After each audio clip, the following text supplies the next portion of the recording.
From Facebook co-founder to Philo CEO, Andrew McCollum is here. The biggest challenge that cord cutters face. I went to Harvard. I've run a streaming company for like 7 years. And even I sometimes have a really hard time. Pros and cons of the live TV bundle. So if you don't watch ESPN, you're paying $180 a year for a channel that you're never watching. And what you don't know about how streaming services work.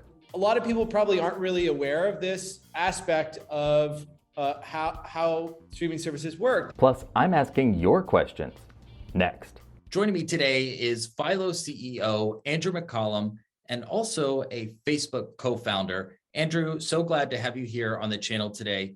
And we're going to talk a whole lot about cord cutting and your service too. But first, I just have to know, how did you get from Facebook co-founder to Philo? What was that journey for you? Yeah, so my whole life I've been really interested in computers and technology and how you can use those tools to create products and interesting worlds that you want to bring into existence. I started most of my life from when I discovered kind of computers at a very young age, thinking I wanted to make video games. And eventually I did spend some time at Electronic Arts doing just that. But as you mentioned, later, once I got to college, I worked with some friends of mine at school, and we created Facebook, which was obviously a really exciting and unique experience. But after that, I finished school. I went traveling for a while. And then I really started to think carefully about what I wanted to do next. And I realized that what I really enjoyed was building products that have a big impact on people's lives. And, TV was really exciting to me because of that. The average person spends 4 to 5 hours a day watching TV, which is more time than we spend doing anything else except all mobile phone usage or all internet usage put together. And obviously you do a lot of different things on your phone and on the internet, whereas TV is really about entertainment. And so I was always really excited about trying to build something better in the TV space. It felt like TV, had been stagnant for a really long time. It hadn't gotten much better. Probably the biggest innovation to TV in my lifetime was like when you got to go from finding the TV listings in your newspaper to being able to see them on the TV guide channel. And then eventually like an actual programming guide on the cable box was like, a revelation. That was about the biggest innovation in TV in my life. So we were really excited about coming and building something better with Philo. It seems that each of these live TV services has been trying to differentiate itself in some way or another. So for people who aren't familiar with Philo, why don't you tell us what makes Philo unique? Yeah, Philo, as you said, is a live TV streaming service. We carry over 60 channels, live TV channels. And most of those channels are in the category of entertainment, lifestyle, knowledge, focused content. So particularly no sports, no news, and no broadcast networks. And, we really decided on that approach for a number of reasons, but we definitely recognized that it was a unique offering. There wasn't another place to get this set of channels without paying a much higher price, and most of that cost going towards the sports news broadcast content, which some people don't really care about. Just for reference, Philo costs $25 a month to subscribe to. If you're a traditional cable subscriber, you're probably paying around $15 or more every month just for the channel ESPN alone. So if you don't watch ESPN, you're paying $180 a year for a channel that you're never watching. That's like 60% of the entire cost of Philo by itself. So we really wanted to create something that was a different choice. It gave people who weren't interested in those expensive categories of content a place to go where they could get it. And just overall, something that we felt like was a really good value to our subscribers.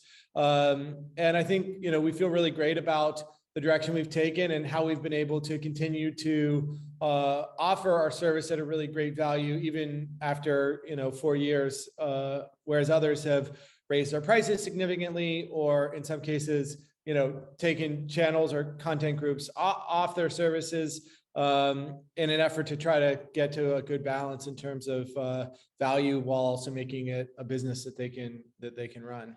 Sure.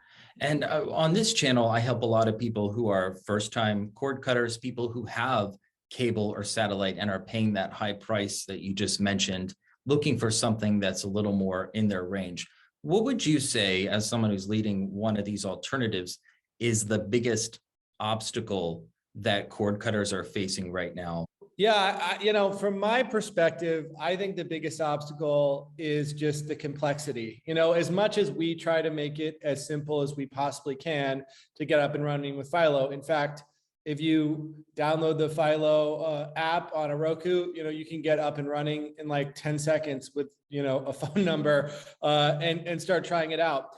But I think that the process to getting there is still quite complicated. I think a lot of people are, you have to figure out, I want to cancel my TV service, but I want to keep my internet service. So how is that going to change my bill? And am I on a contract? And do I need to return the equipment? And do I need different equipment? Then you've got to figure out, I need a streaming device, but do I get a Roku or an Amazon Fire TV or an Apple TV or a Google, Android TV? Then you're like, okay, if I get the device, I have to connect it to my Wi-Fi. What apps do I really need? What services do I really need to replace what I was getting from traditional cable? Is Philo enough, or do I want to mix and match a few different services together, for example? Just figuring out is very complicated. I mean, you talk about someone who's sort of inside the space, and I feel like I'm a reasonably smart person, I don't like to really talk about this in a bragging way, but I went to Harvard. I've run a streaming company for 7 years. And even I sometimes have a really hard time navigating some of these streaming options and figuring it out. So it's like, if I'm having that much trouble, figuring it out and making everything work the way I want, the average consumer is going to probably be completely lost. And I think that's the biggest challenge. One thing I noticed today on your website, and I think it's relatively new, right on the homepage, it's no longer just a list of the networks that you get with Philo. It actually is broken down by genres and also includes some of the more popular shows that are on those networks. I think we've come at a point, and I'm interested in your thoughts on this, where the linear TV networks are, but some of them are kind of known for one show. Paramount Network is the place where you watch Yellowstone now. So I think that's one way that Philo is kind of tried to simplify and make it more clear for the consumer. I think that's a really interesting point you brought up, and I think there's definitely some truth to that. I would say from our perspective, we definitely think there's a lot of value in the linear experience. One thing we talk about is that, the trade-off with SVOD is that you open up one of these services, like Netflix or something, and you spend half an hour just trying to figure out what you want to watch. I'd say that me and my wife, when we try to watch something on Netflix, probably at least 50% of the time we just give up and go to bed, rather than actually ever finding something. And I think that that's one of the beauties of the traditional linear experience, is if there are channels that that you care about that kind of match what your content preferences, you can just kind of put it on and watch for a while and kind of not have to make a lot of choices and decisions about, do I want to watch this show or that show and which episode and all of that. But we were finding that people were not realizing really the breadth of content that's on Philo, because if you're only watching the linear networks or only know about the linear networks, maybe you don't realize that we have over 40,000, shows you can watch on demand on Philo, and there's a pretty broad array of content there. And we wanted to really surface that so people realized, yes, you get the live linear experience. And that's definitely what a lot of people come to Philo for, and where they see a lot of value. But there's also a really deep library of on-demand content as well. So we wanted to try to surface both of those things. And that's why you saw some of those changes we made. I want to ask you about the plus services. One thing that people are kind of finding themselves in, some things they like are on those on-demand services, And then some of the more popular shows are still reserved for the cable networks that you get with Philo. Do you see any possibility in the future of having a way to bundle or bring all those things together at a way that's valuable for the consumer in one place? For sure. It's something we would love to do, and we spend a lot of time thinking about it and working on and talking to our content partners about how we could do that. I think that it's been tricky because, as you mentioned, there is a lot of overlap in some of the older content between the live linear experience and those on-demand plus services. And for that reason, we would really love to find a way that if you're a Philo subscriber, you can get those services at a much lower cost than you would have to pay if you were just signing up individually, because it makes sense. You shouldn't have to pay for things twice. That seems pretty fair. But that creates all kinds of complication in terms of how they're offering it and their partnerships with others. I'm hopeful that we'll be able to do exactly what you're talking about. But it is tricky to figure out exactly, how it works economically and figure out how to get the deals done. In the past, you've said that you thought there would be more bundling going forward with streaming. Do you still see that as the case, or do you see more of the continuing the way it is with the explosion of one-off services, and people are kind of creating their own bundles, combination of either live TV, on demand, or free services too?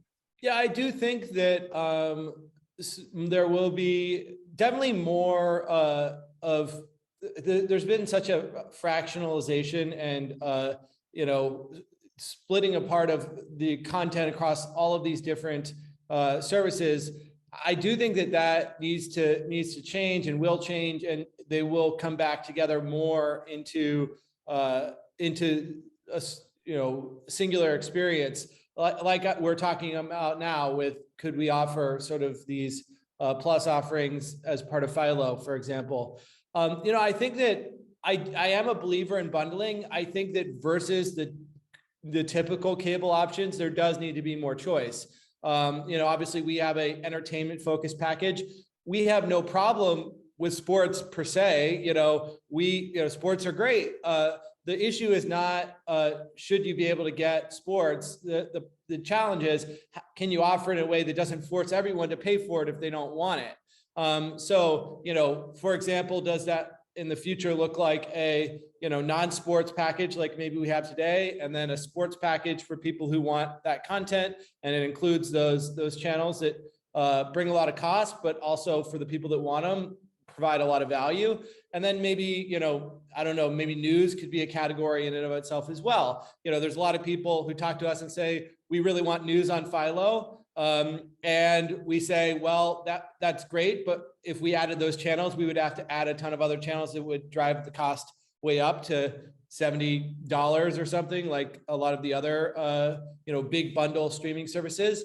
And we also get a lot of people who say, we love Philo because it doesn't have news. We never want news. We don't want it to be part of the package. So, I think it would be great to be able to give both those groups the choice they want.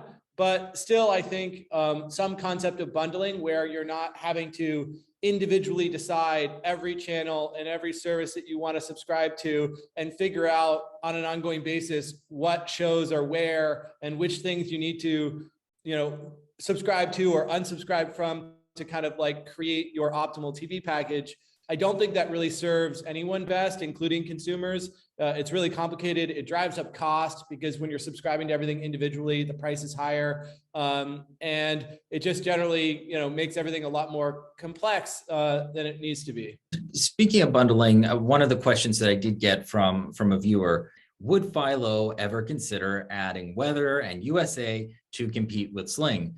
Where I think there's a divide is that the consumer is just thinking, I want these channels. And without understanding the part that you just mentioned, that you would have to add a whole bunch of other ones too in order to make that possible. So when someone says Philo has everything I want except for, where do they go? What's the recommendation? Well, sometimes there are good answers. Like if someone's like, Philo is everything I want, but I want to, get the broadcast content. Well, there are choices where you can get a digital antenna and add Philo. And in San Francisco, you can get 70 over-the-air channels. So you can get like 130 channels for $25 a month. And can be a great deal for someone who's budget conscious. In some cases, if you want particular channels, there may not be good complementary services to Philo. So you're kind of stuck in this really awkward spot of saying, do I give up accessing those channels, or do I pay a lot more? And I think that's a tough place for people, especially when as I was just saying, and just trying to explain a little bit more, these channels are owned by companies like Disney and Paramount and and NBC, Comcast NBC, and generally, if you want to license one of their channels, you kind of have to add all of them. But sometimes they're like, in the case of Discovery, all of the channels are in sort of a big, are all kind of in the same general neighborhood, at least until maybe once they merge with Warner, that may change. But in other cases, like NBC, for example, they have some channels that are entertainment focused, like USA and Bravo, and then obviously they have the news and the broadcast news and sports channels, which are maybe not kind of interesting to the people who aren't interested in that category of content. So I do think that I expect that actually more flexibility will exist, because what we found with Philo, what we've shown is that there are a lot of people who will pay and really want these channels, these entertainment channels, if they don't have to pay $80 a month for the sports networks and the other channels. So if your choice is you can offer something to those customers and have them be really happy and pay for your content if you're one of these big programmers, or you basically shut them out because instead of paying $80, they're just going to cancel and watch stuff on SVOD services and YouTube and Pluto and places like that. Maybe you sort of start to realize, well, the benefit of giving people the flexibility is actually better than sort of trying to force everyone into this one size fits all solution. I think that realization will come, and we await that day with bated breath, but it's hard to say how far into the future it will be. You mentioned earlier streaming devices. Philo is available on the major ones: Roku, Chromecast, Fire TV Stick, and the rest. One thing that I hear a lot from is people who have Samsung TVs, people who have a cable package, and they're going into the store, Best Buy or somewhere, and they're purchasing a new TV set with the expectation that TV set is going to be their ticket to all of their streaming apps. And then they're disappointed, not just with the Philo app, but with other apps that they're finding are not on the interface that comes with a Samsung television set. So what I've never had the opportunity to do is to ask someone who works at a streaming service, what are the factors in getting your app on all the different platforms? Yeah, it's fascinating. There's a whole bunch of different factors that go along with it. I mean, from just looking from our perspective, one factor is obviously just the development time and resources that goes into building the app, which can be quite significant. We're a small company, and part of how we deliver a great service at a really fair price is by running our company pretty leanly. And so we're always kind of making that trade-off of, not only is it the investment in building the app, but also then, because we want all of our apps to be great experiences, anytime we're adding a feature, we have to add it, it's one more place where we have to build that same feature.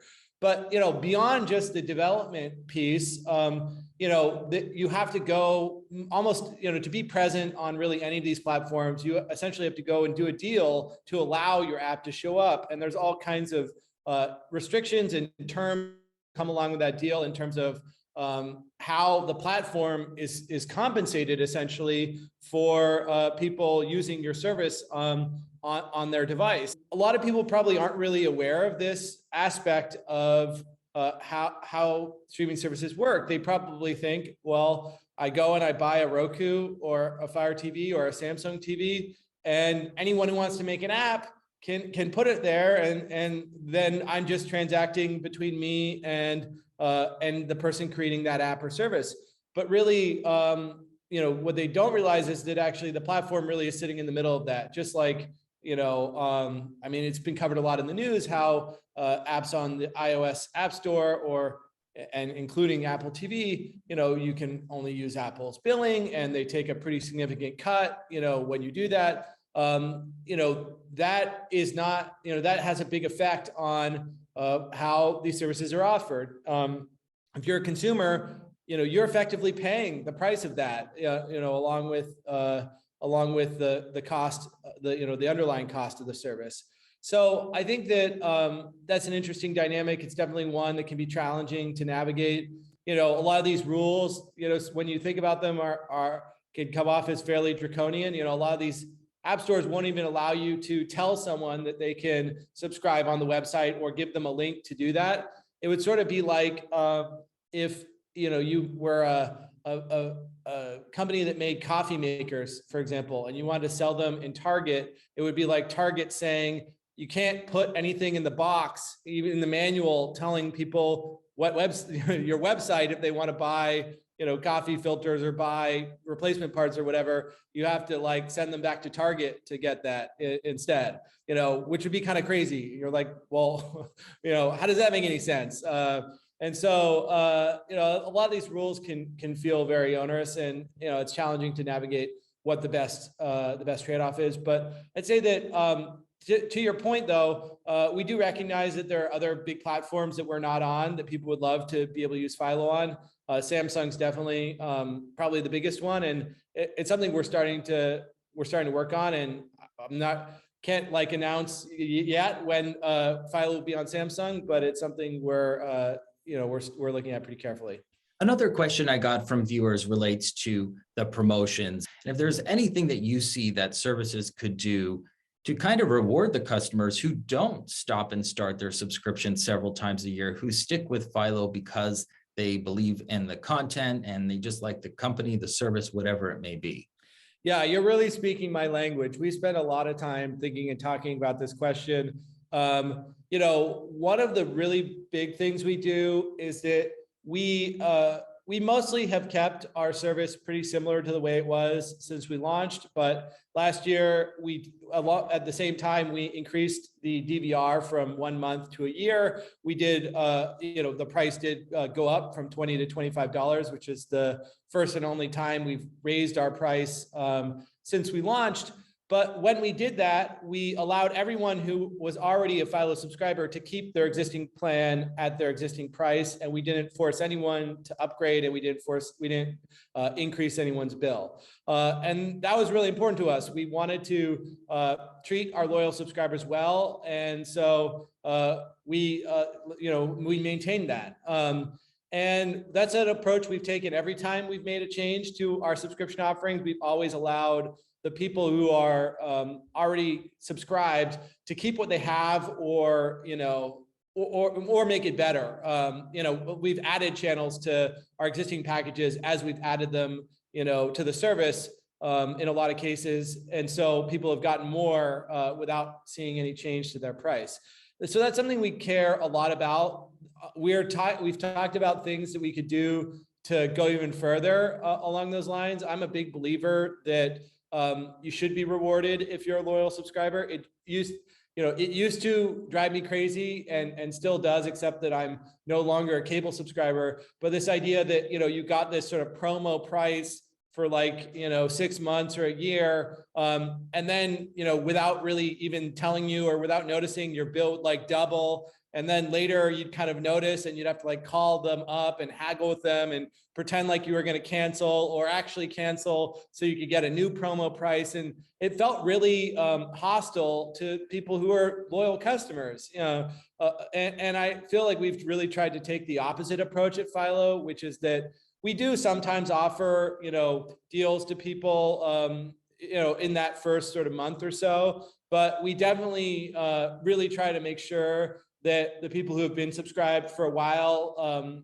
are treated well, and that we, if anything, they sort of see more benefits for sticking with us for longer, rather than really kind of incentivizing people sort of be in these kind of promo situations and take advantage of that, even if they, rather than, being loyal subscribers. A lot of people who reach out to me, they tell me they subscribe to maybe 3 to 5 services. That seems to be the number now, but that can get people paying $50, maybe $100 a month, depending on the combination they have. At this time where people are worried about filling up their gas tank, buying groceries, what do you think is there a ceiling? Is there a point where people are going to say, whether you call it cable or whether you call it streaming, I'm just not going to go over $100 a month?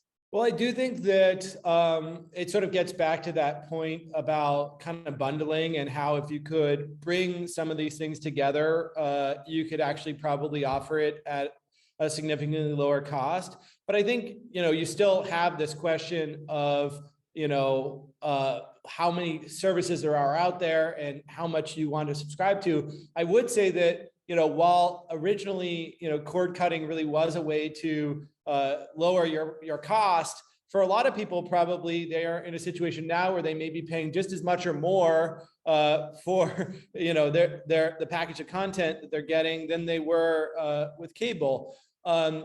I think that's not probably so much true for Philo subscribers, because Philo, I think, is a really great building block where you can get 60 plus live TV channels for a really affordable price, $25 a month. And then if you want to add on other streaming services on top of that, you can pick a bunch of them. You can subscribe to Philo and Netflix and the Disney bundle and, Hulu's VOD product. I guess that'd be including the Disney or a bunch of these other services, maybe some niche ones, for less than it would cost to subscribe to another streaming TV package like Fubo or YouTube TV or something.